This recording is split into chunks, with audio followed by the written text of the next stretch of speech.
নমস্কার বন্ধুরা, কেমন আছেন সবাই?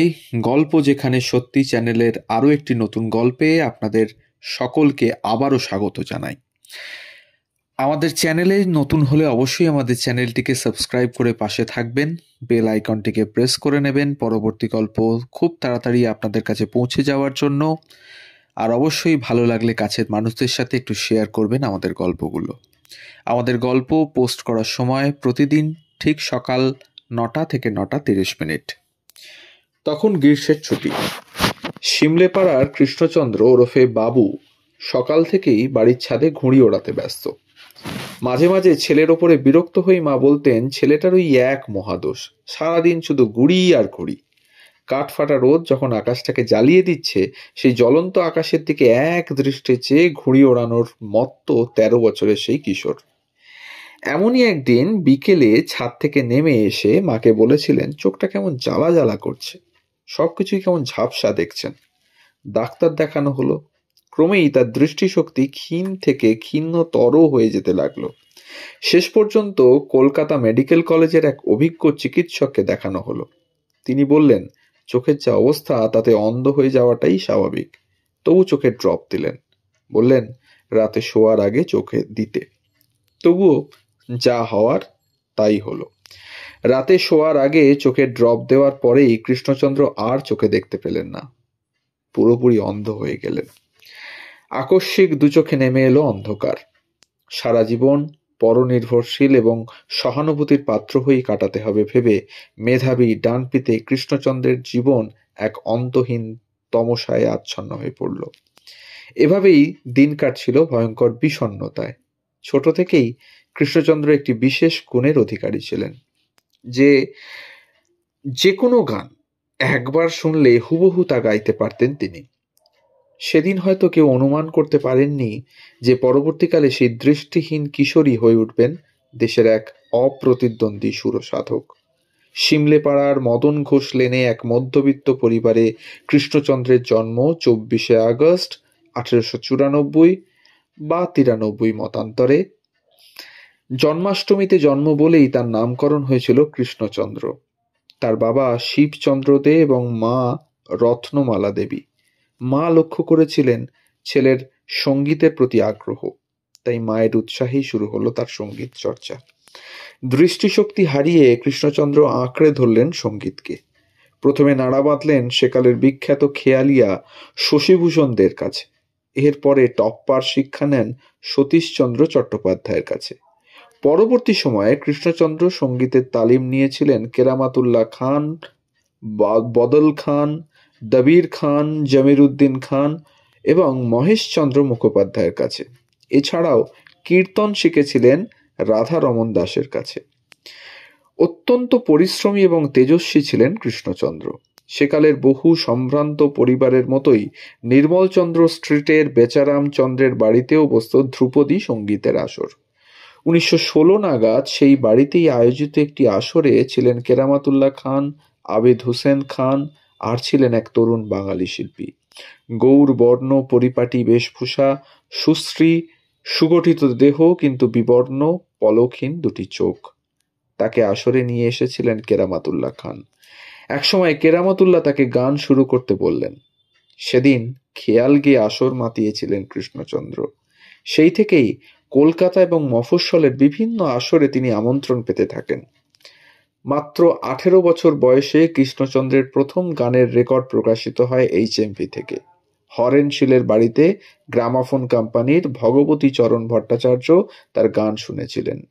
তিনিই কৃষ্ণচন্দ্রকে গান রেকর্ড করতে নিয়ে গিয়েছিলেন।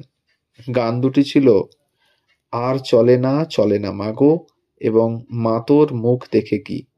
পরবর্তীকালে তিনি যখন জনপ্রিয়তার শীর্ষে, গ্রামাফোন কোম্পানি থেকে প্রতি মাসে একটি করে রেকর্ড বের হতো। কৃষ্ণচন্দ্রের গলায় ছিল এক ঐশ্বরিক আকর্ষণ। এমন দরাজ অথচ মিষ্টি গলা সঙ্গীত জগতে খুব কম শিল্পীই পেয়েছিলেন। তার গানে একাধারে যেমন ছিল এক পুরুষালী বলিষ্ঠতা, তেমনি মিষ্টতা। শুধু রাগ সঙ্গীত নয়, আধুনিক বাংলা গানেও কৃষ্ণচন্দ্র বৈচিত্র্য দেখিয়েছিলেন। পঙ্কজ কুমার মল্লিকের কথায় সে যুগের শ্রেষ্ঠ পুরুষ গায়ক কৃষ্ণচন্দ্র দে। কালক্রমে কৃষ্ণচন্দ্র নিজেই হয়ে উঠেছিলেন এক প্রতিষ্ঠান। কৃষ্ণচন্দ্রের প্রথম মঞ্চে অভিনয় 1924 সালে শিশির ভাদুড়ির আমন্ত্রণে অ্যালফ্রেড থিয়েটারে বসন্ত লীলা নাটকে বসন্ত দূতের ভূমিকায়। সীতা নাটকে তার গাওয়া অন্ধকারের অন্তরেতে অশ্রুবাদল ঝরে গানটি জনপ্রিয়তা লাভ করে। এরপরে 1933 সালে এই গানটি সীতা ছবিতে গেয়েছিলেন কৃষ্ণচন্দ্র। এছাড়াও জয় সীতাপতি সুন্দরতনু গানটিও জনপ্রিয়তা লাভ করে। অন্যান্য নাটকের মধ্যে প্রফুল্ল, চন্দ্রগুপ্ত, বিসর্জন, জয়দেব, দেবদাসী উল্লেখযোগ্য। একসময় শিশির কুমার ভাদুড়ী রবীন্দ্রনাথের বিসর্জন মঞ্চস্থ করেছিলেন। তাতে অন্ধ ভিখারির চরিত্রে অভিনয় করেন কৃষ্ণচন্দ্র। দীনেন্দ্রনাথ ঠাকুর সঙ্গীত পরিচালনার দায়িত্বে থাকলেও কৃষ্ণচন্দ্র গান শিখেছিলেন রবীন্দ্রনাথের কাছেই। থিয়েটারের পাশাপাশি 30-এর দশক থেকেই চলচ্চিত্রে গান গাওয়া শুরু। তখন সবাক ছবির যুগ। দেবকী বসুর পরিচালনায় চণ্ডীদাস ছবিতে তার কণ্ঠে সেই যে বাঁশি বাজিয়েছিলে, ফিরে চলো আপন ঘরে, শতেক বরষ পরে, ছুঁয়না ছুঁয়না বধূ বিপুল জনপ্রিয়তা পেয়েছিল। চণ্ডীদাস ছবিতে নায়ক দুর্গাদাস বন্দ্যোপাধ্যায়ের কণ্ঠে কোনো গান ছিল না, কারণ দুর্গাদাস গায়ক ছিলেন না। সেই জন্য সেই ছবির পার্শ্ব চরিত্র অন্ধ শ্রীদামের ভূমিকায় কৃষ্ণচন্দ্রকে দিয়েই অভিনয় ও গান করানো হয়।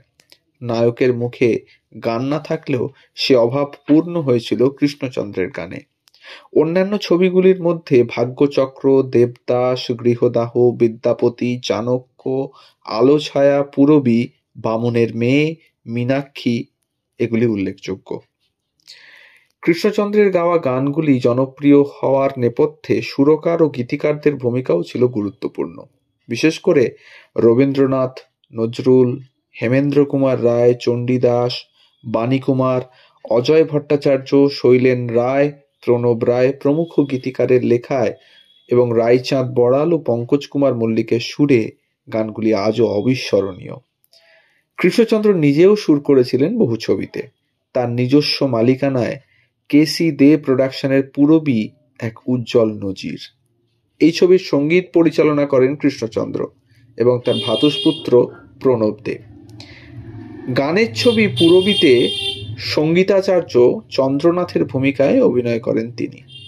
তার অগাধ সঙ্গীতের উত্তরাধিকার পেয়েছিলেন 3 ভ্রাতুষ্পুত্র প্রণব দে, প্রবোধ দে অর্থাৎ মান্না দে এবং প্রভাস দে, যাদের ডাকনাম ছিল যথাক্রমে নীলু, মানা ও ভেলু। কৃষ্ণচন্দ্রের কাছে গান শিখেছিলেন শচীন দেব বর্মনও। বাংলা গানের জনপ্রিয়তার পরে কৃষ্ণচন্দ্র চেয়েছিলেন হিন্দি গানও রেকর্ড করতে। শোনা যায় হিন্দি গান রেকর্ড করা নিয়ে দীর্ঘদিন যাবৎ এক রেকর্ড কোম্পানির সঙ্গে তার ঠান্ডা লড়াইও চলছিল, কেননা কোম্পানি কর্তৃপক্ষ তাতে রাজি হচ্ছিলেন না। কিন্তু কৃষ্ণচন্দ্র জেদ ধরলেন হিন্দি গান রেকর্ড না করলে তিনি আর বাংলা গানও গাইবেন না। শেষে রেকর্ড কোম্পানির উদ্যোগে ভাষা বিশেষজ্ঞরা এসেছিলেন তার গান শুনতে। কৃষ্ণচন্দ্র তাদের সঙ্গে নির্ভুল উর্দুতে কথা বলতে তারা অবাক হয়ে যান। তার উর্দু গজল শুনে তারা বিস্মিত হয়েছিলেন। এরপর রেকর্ড কোম্পানির অবশ্য তার হিন্দি গান রেকর্ড করেন। কয়েকটি রবীন্দ্রসঙ্গীত রেকর্ডও করেছিলেন, যেমন আধার রাতে একলা পাগল, আমার যাবার বেলা পিছুটাকে, তোমরা যা বলো তাই বলো, হে মহাজীবন। তার জীবন ছিল নানা ঘাত প্রতিঘাতে ভরা, তবু রাগ, অভিমান, ঘৃণা এগুলোকে তিনি ত্যাগ করতে পেরেছিলেন অন্তরের মহত্ব দিয়ে। একদিন হেদুয়ার ফুটপাত দিয়ে কৃষ্ণচন্দ্র একজনের কাঁধে হাত রেখে হেঁটে চলেছেন। হঠাৎই এক বৃদ্ধ ভদ্রলোক তার নাতিকে বললেন, ওই দেখ কানাকেষ্ট যাচ্ছে। কথাটা কৃষ্ণচন্দ্র শুনতে পেয়েছিলেন, তবু তার মুখে ছিল সেই সৌম্য স্মিত হাসি। তিনি বললেন, ঠিকই বলেছ ভাই, আমি কানাই বটে, তবে শুধু আমি একাই নই, উপরের যে বেটা বৈকুণ্ঠে বসে মৌজ করছে সেই কেষ্ট বেটাও তো কানা। 1962 সালের 28শে নভেম্বর মাত্র 69 বছর বয়সে তার জীবনাবসান হয়। একই সঙ্গে সঙ্গীত সাধনার এক বর্ণময় যুগও বিলীন হয়ে গিয়েছিল মহাসিন্ধুর ওপারে। এই ছিল আজকের গল্প, কৃষ্ণচন্দ্রদের জীবনী নিয়ে আজকের গল্প। তার কাছেই সঙ্গীত চর্চা করেছিলেন শচীন বর্মন, মান্না দে এবং আরও প্রমুখ। আমাদের গল্প যদি ভালো লাগে তাহলে অবশ্যই কাছের মানুষদের সাথে শেয়ার করুন, চ্যানেলটিকে সাবস্ক্রাইব করে নেবেন, বেল আইকনটিকে প্রেস করে নেবেন পরবর্তী গল্প পাওয়ার জন্য। সবাই ভালো থাকুন, ধন্যবাদ।